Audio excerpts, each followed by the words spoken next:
to my kitchen. It's the Klutzy Cook here, and today I'm going to show you how to make roast potatoes. I've got a beautiful leg of lamb cooking over there in the slow cooker, and I need some roast potatoes to go with it, so let's get started. Well, the first job in cooking roast potatoes is to peel the potatoes. You can use a knife, which I prefer to do, or you can use one of the many peelers that are available on the market. I like to use a knife because I can make sure I get all the green bits off the potatoes if there are any. Hopefully there's not. And I can also cut out any of those little eyes that might be in the potato. Now your potatoes are basically divided into two main categories, waxy or floury. Now for roasting you really want the floury varieties, of which there are many depending on where you live. So you need to find those ones to use for your roasting.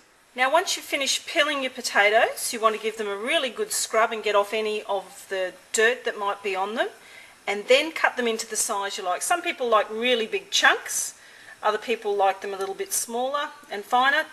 Totally up to you. It's a very personal decision. And once you've cut them up into the size, place them into a saucepan, cover them with cold water, add a bit of salt, and then get them onto the heat. And the whole idea here is to bring these to the boil and then boil them for probably another 3 to 5 minutes. We only want to parboil the potatoes. We don't want to fully boil them and cook them. It's just enough to get the cooking process started.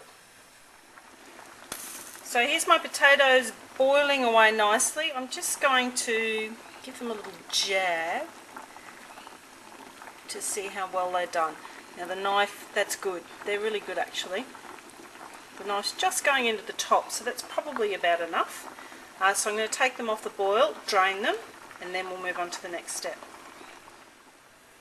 So here are my potatoes. I've drained the water off. They're still a little bit moist, but that's okay. What I'm going to do now is I've got the heat on back here. I'm going to turn it right down to low. Put the lid back on the potatoes and just put them over this really low heat with the lid on, and just basically dry them off in the saucepan. Give them a jiggle around, and what that does is it just roughs the surface up a bit, so when you come to cook them in the oven they get that really extra bit of crunch to them. Gives the oil something to grab onto. So see, they're starting to dry out. I'll give them a little bit longer. And you can also see that if you did overcook the potatoes at this stage, what you would end up with would be just some potato mash. They would just break right up. Beautiful. A little bit more. There we go. So they're all roughed up now. So I'm going to take them over and put them in the baking tray. So here is my favourite baking tray ready to go. You can see it's well worn, this one. So all I'm going to do now is put the potatoes into there, drizzle over some olive oil, and then give them a bit of a... Oh, there goes a couple flying. Get that one back in. Give them a shake around in the pan. I'll just spread them out a bit. Now the surface of the potatoes is really nice and rough, so they're going to cook and crunch up really well. So I'm going to do that. Just give them a bit of salt over the top. And into the oven they go. I've got the oven set at 220 degrees Celsius, and I'm going to cook these for approximately 1 hour. I've just pulled my potatoes out. They're about halfway through their cooking time, and I'm just going to turn them all over, and you can see they're starting to brown up quite nicely. But you do want to turn them over. It just helps to get them a bit more evenly cooked.